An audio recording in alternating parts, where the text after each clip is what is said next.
ये है Asian digital network और आप देख रहे हैं अंबर टाइम्स। लक्ष्मणपुरा क्षेत्र में घर में अकेले रहने वाली railway English medium primary school की पूर्व शिक्षिका अनीता जैनी फ्रांसिस के घर बुधवार गुरुवार के दरमियानी रात नकाबपोश बदमाशों ने हथियारों के बल पर लूट की वारदात को अंजाम दिया था। करीब 3 घंटे तक घर में रहे बदमाशों ने 1,60,000 नकद और 8,50,000 रुपए के जेवर पर हाथ साफ किए हैं। अनीता के पति फ्रांसिस 20 सालों से लखनऊ में रहते हैं। वहीं 22 वर्षीय इकलौता बेटा होटल मैनेजमेंट डिग्री कोर्स की परीक्षा देने वडोदरा गया हुआ है। शुक्रवार सुबह पुलिस कप्तान गौरव तिवारी मौका वारदात देखने लक्ष्मणपुरा स्थित घर पहुंचे। कप्तान ने घर का निरीक्षण किया, वहीं शिक्षिका अनीता से जानकारी ली। एसपी गौरव तिवारी ने मीडिया को बताया, मामले में घर में 3 लोग घुसे थे, मामला गंभीर है, पुलिस पार्टी लगी है, जल्द ही आरोपियों की गिरफ्तारी होगी। अभी तक की पूछताछ में ऐसा तथ्य सामने आया कि लगभग कम से कम 3 लोग ऐसे थे जो घर के अंदर प्रवेश किए थे और बाकी लोग होंगे भी तो बाहर होंगे। तो इनके पास से जो उनके पुराने ऑर्नामेंट्स थे और कैश वो लेके गए हैं। मामला काफ़ी गंभीर है, चूँकि बुजुर्ग महिला अकेले घर में रहती है और इस तरह घटना घटित हुई है। इसमें हम लोग स्पॉट विजिट किए हैं, कल इसमें फॉरेंसिक आदि टीमें भी आई हैं और हम लोग पूरा प्रयासरत हैं कि जल्दी इसको गिरफ्तार करेंगे, आरोपी जो भी हैं। तो कुछ इसमें काम भी चल रहा था हम लोगों से? हाँ, इसमें हम लोग तथ्य कलेक्ट कर रहे हैं। इनके यहाँ करीब बता रहे सप्ताह भर या 10 दिन से यहाँ पर पेड़ों कटाई का काम चल रहा है। कुछ लेबर भी आते हैं और हर दिन का कहना है कि लेबर बदल के आते हैं।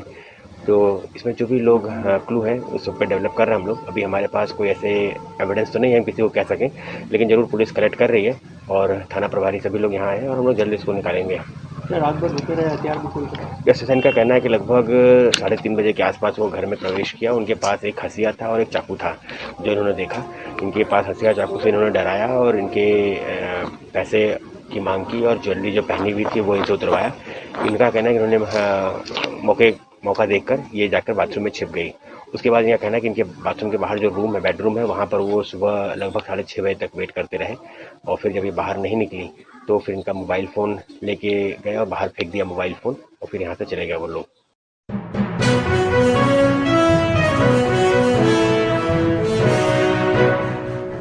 जिले के ताल आलोट मार्ग पर मजदूरों से भरी तेज रफ्तार ट्रैक्टर ट्रॉली पलट गई। इसमें 14 मजदूर घायल हो गए। 4 लोगों की हालत गंभीर है। घायलों में 11 मजदूरों को ताल प्राथमिक स्वास्थ्य केंद्र में भर्ती कराया गया है। 4 लोगों को जावरा शासकीय अस्पताल रेफर किया गया। सोयाबीन कटाई के लिए सालाना और बांसवाड़ा क्षेत्र से मजदूरों को ट्रैक्टर ट्रॉली से लाया जा रहा था। सूचना पर पुलिस ने मौके पर पहुंचकर घायलों को ताल और जावरा अस्पताल पहुंचाया। ओवरलोड ट्रैक्टर ट्रॉली के हादसे का सीसीटीवी फुटेज भी सामने आया है, जिसमें तेज रफ्तार ट्रॉली पलटी खाती नजर आ रही है।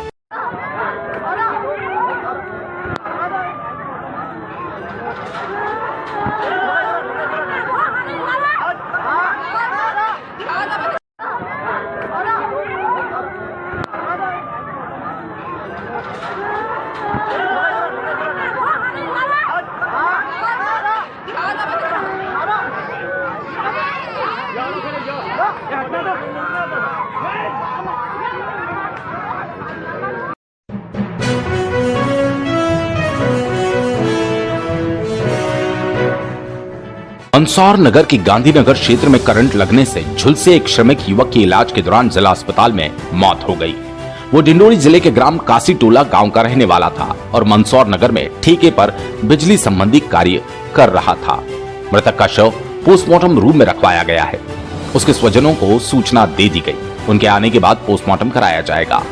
जानकारी के अनुसार 26 वर्षीय मनोज गौड़ पिता लखन सिंह गौड़ निवासी ग्राम कासी टोला थाना शाहपुर जिला डिंडोरी गुरुवार दोपहर करीब 3 बजे मंदसौर नगर में महाराणा प्रताप बस स्टैंड से आगे महू नीमच रोड से लगे गांधीनगर क्षेत्र में बिजली के पोल पर चढ़कर कार्य कर उतर रहा था। तभी उसे करंट लगा।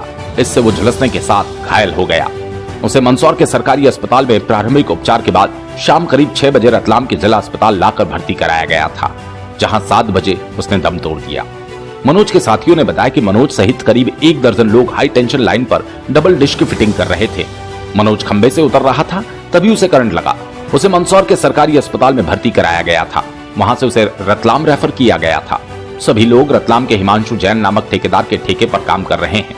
काम वर्ष 2015 से चल रहा है। मनोज तभी से काम कर रहा था। मृतक के परिजनों ने बताया, मेरा नाम दिनेश कुमार है। ये जो करंट की घटना हुई, मुझे को करंट लगा, कैसे लगा, क्या करंट रहा? तो टावर हाई लाइन पे काम, वहाँ पर हाई टेंशन टावर है, काम चल रहा था। डिश चेंज कर रहे थे, डिश एक्सचेंज करने काम होने के बाद वो टावर से नीचे आ रहा था। आने में उसकी जो डिस्चार्ज की तार है वो रेंज पे जाने से उसको ऐसा हुआ। कब से काम कर रहे थे? ये 14-15 से कर रहे थे। किसके अंडर में कर रहे थे?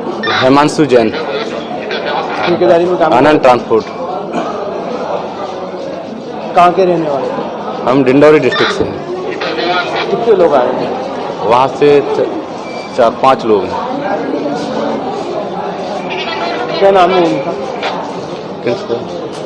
मनोज धूमकेती। कहाँ के रहने वाले हो? वो काशी टोला, डिंडौरी डिस्ट्रिक्ट।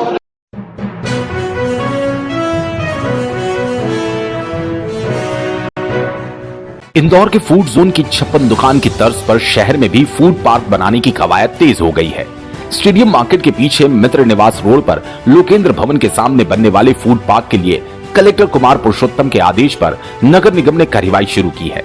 जिस स्थान पर फूड जोन प्रस्तावित है वहां अतिक्रमण और कब्जा होने से निगम ने दुकानदारों को खाली करने के लिए नोटिस जारी कर दिए। एक सप्ताह में दुकानें खाली होने पर 1 माह के भीतर निगम 56 प्रोजेक्ट की तर्ज पर काम शुरू कर देगा।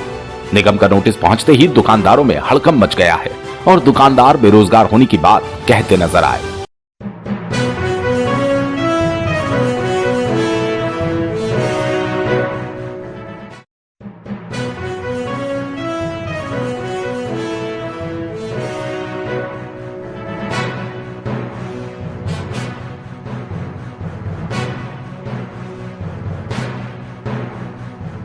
ये है एशियन डिजिटल नेटवर्क और आप देख रहे हैं अंबर टाइम्स।